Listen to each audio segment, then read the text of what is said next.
The Pearl. In the town they tell the story of the great pearl, how it was found and how it was lost again. They tell of Kino, the fisherman, and of his wife, Wana, and of the baby, Coatito. And because the story has been told so often, it has taken root in every man's mind. And, as with all retold tales that are in people's hearts, there are only good and bad things and black and white things and good and evil things and no in between anywhere. If this story is a parable, perhaps everyone takes his own meaning from it and reads his own life into it. In any case, they say in the town that Chapter 1. Kino awakened in the near dark. The stars still shone and the day had drawn only a pale wash of light in the lower sky to the east. The roosters had been crowing for some time, and the early pigs were already beginning their ceaseless turning of twigs and bits of wood to see whether anything to eat had been overlooked. Outside the brush house in the tuna clump, a covey of little birds chittered and flurried with their wings. Kino's eyes opened, and he looked first at the lightning square which was the door, and then he looked at the hanging box where Coatito slept.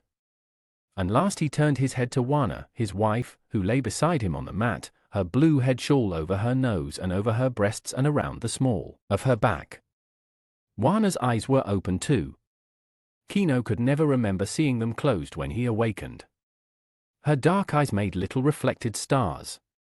She was looking at him as she was always looking at him when he awakened. Kino heard the little splash of morning waves on the beach. It was very good. Kino closed his eyes again to listen to his music. Perhaps he alone did this, and perhaps all of his people did it. His people had once been great makers of songs, so that everything they saw or thought or did or heard became a song. That was very long ago. The songs remained, Kino knew them, but no new songs were added. That does not mean that there were no personal songs. In Kino's head there was a song now, clear and soft, and if he had been able to speak of it, he would have called it the song of the family. His blanket was over his nose to protect him from the dank air. His eyes flicked to a rustle beside him. It was Wana arising, almost soundlessly.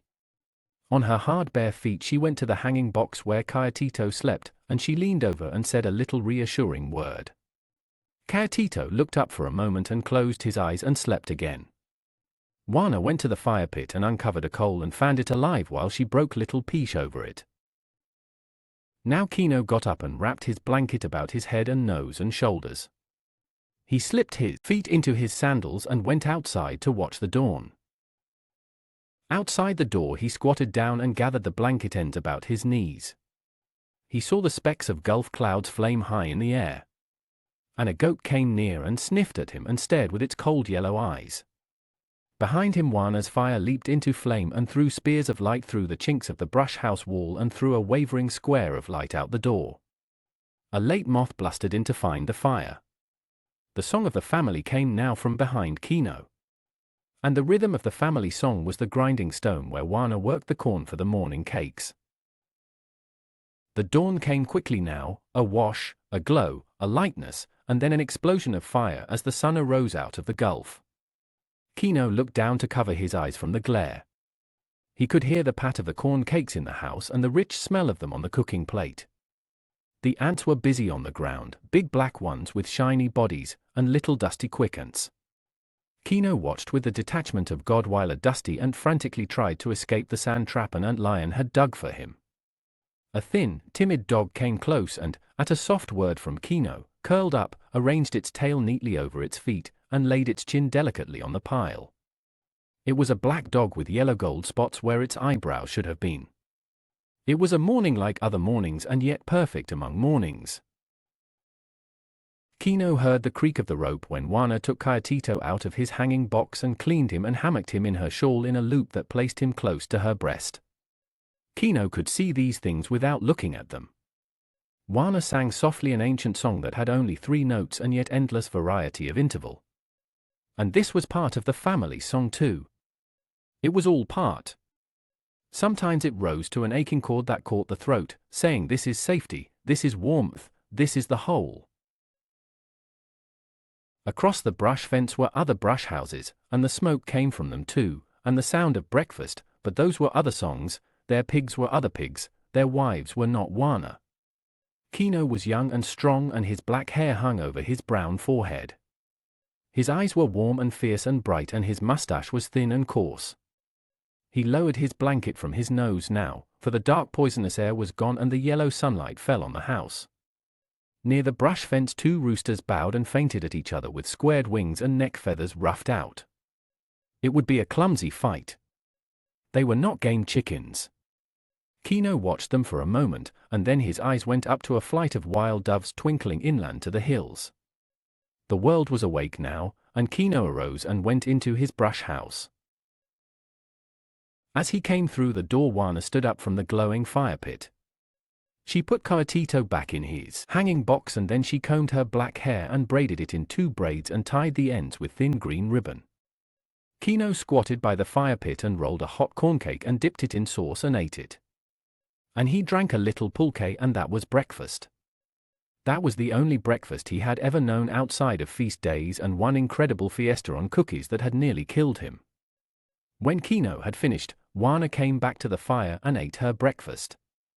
They had spoken once, but there is not need for speech if it is only a habit anyway. Kino sighed with satisfaction, and that was conversation. The sun was warming the brush house, breaking through its crevices in long streaks. And one of the streaks fell on the hanging box where Kayatito lay, and on the ropes that held it. It was a tiny movement that drew their eyes to the hanging box. Kino and Wana froze in their positions. Down the rope that hung the baby's box from the roof support, a scorpion moved slowly. His stinging tail was straight out behind him, but he could whip it up in a flash of time. Kino's breath whistled in his nostrils, and he opened his mouth to stop it. And then the startled look was gone from him and the rigidity from his body. In his mind a new song had come, the song of evil, the music of the enemy, of any foe of the family, a savage, secret, dangerous melody, and underneath, the song of the family cried plaintively. The scorpion moved delicately down the rope, toward the box. Under her breath Wana repeated an ancient magic to guard against such evil, and on top of that she muttered a Hail Mary between clenched teeth. But Kino was in motion. His body glided quietly across the room, noiselessly and smoothly. His hands were in front of him, palms down, and his eyes were on the scorpion. Beneath it in the hanging box, Kayatito laughed and reached up his hand toward it. It sensed danger when Kino was almost within reach of it. It stopped, and its tail rose up over its back in little jerks, and the curved thorn on the tail's end glistened. Kino stood perfectly still. He could hear Wana whispering the old magic again, and he could hear the evil music of the enemy. He could not move until the scorpion moved, and it felt for the source of the death that was coming to it. Kino's hand went forward very slowly, very smoothly.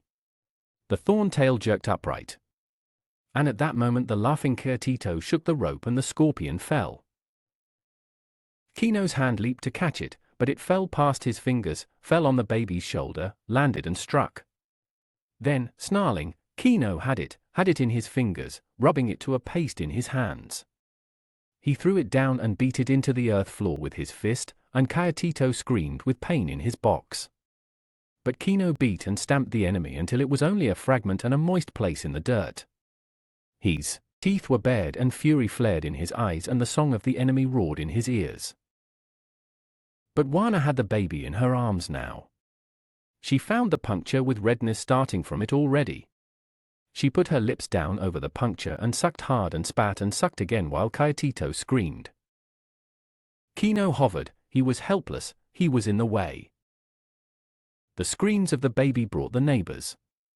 Out of their brush houses they poured, Kino's brother Juan Thomas and his fat wife Apollonia and their 4 children crowded in the door and blocked the entrance, while behind them others tried to look in, and one small boy crawled among legs to have a look.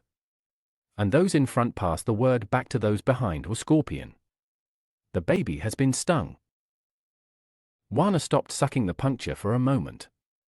The little hole was slightly enlarged and its edges whitened from the sucking, but the red swelling extended farther around it in a hard lymphatic mound.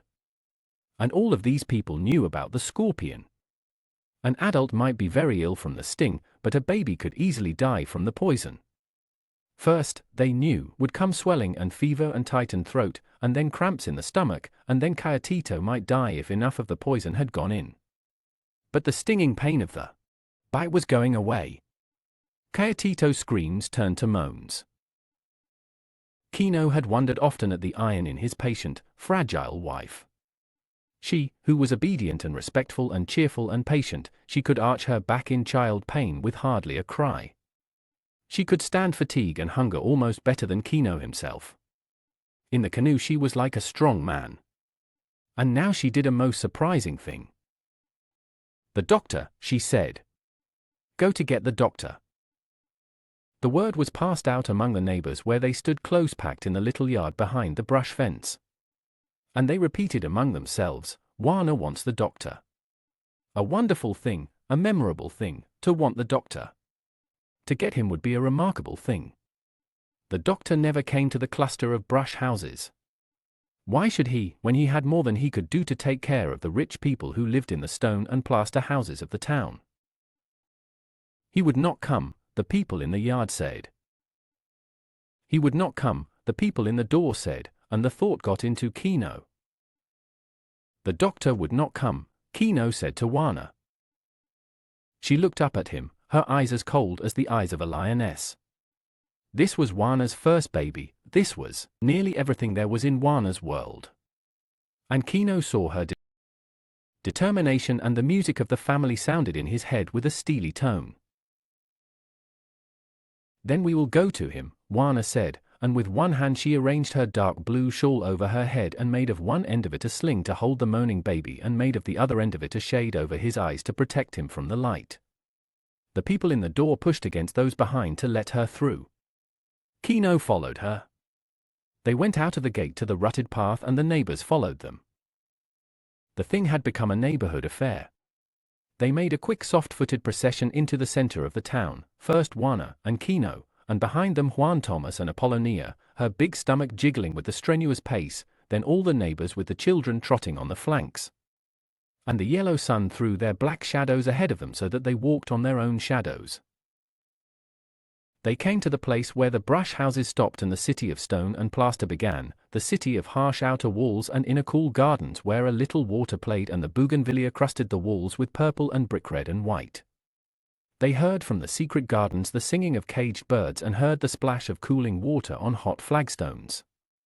The procession crossed the blinding plaza and passed in front of the church. It had grown now, and on the outskirts the hurrying newcomers were being softly informed how the baby had been stung by a scorpion, how the father and mother were taking it to the doctor. And the newcomers, particularly the beggars from the front of the church who were great experts in financial analysis, looked quickly at Wana's old blue skirt, saw the tears in her shawl, appraised the green ribbon on her braids, read the age of Kino's blanket and the 1,000 washings of his clothes, and set them down as poverty people and went along to see what kind of drama might develop. The 4 beggars in front of the church knew everything in the town. They were students of the expressions of young women as they went into confession, and they saw them as they came out and read the nature of the sin. They knew every little scandal and some very big crimes. They slept at their posts in the shadow of the church so that no one crept in for consolation without their knowledge. And they knew the doctor. They knew his ignorance, his cruelty, his avarice, his appetites, his sins. They knew his clumsy abortions and the little brown pennies he gave sparingly for alms. They had seen his corpses go into the church. And, since early mass was over and business was slow, they followed the procession, these endless searchers after perfect knowledge of their fellow men, to see what the fat lazy doctor would do about an indigent baby with a scorpion bite. The scurrying procession came at last to the big gate in the wall of the doctor's house. They could hear the splashing water and the singing of caged birds and the sweep of the long brooms on the flagstones.